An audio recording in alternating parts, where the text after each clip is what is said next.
嘅喊，這熱紅橋，佢件毛皮外套好簡單，佢對腳喺路上有親。若但可輕又流過，發出提醒，快啲悔改啦，天國就嚟啦。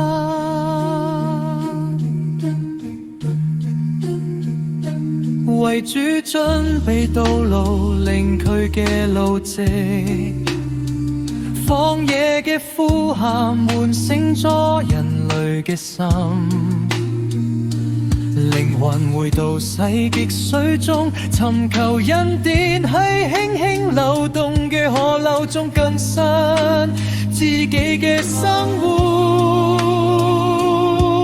從猶大各地人來洗滌，傍晚嘅陰影漸漸落下，佢哋嘅腳步尋求心靈嘅平靜。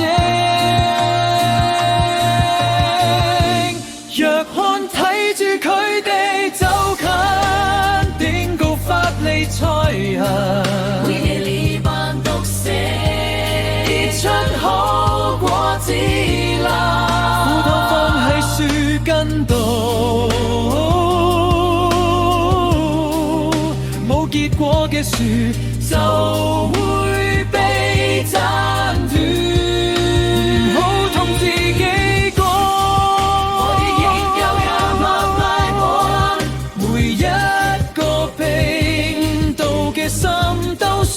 用愛去潔淨，若肯對佢哋講，我用水為離地施洗，我唔值得着嗰個有權威嘅人嘅良下。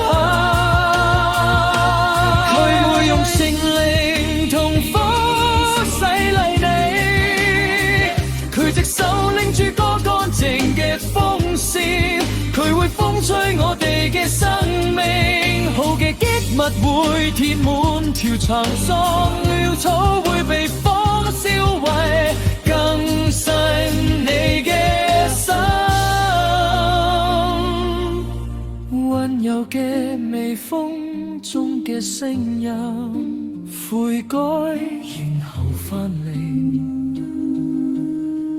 開啟你生命嘅道路，等主進入。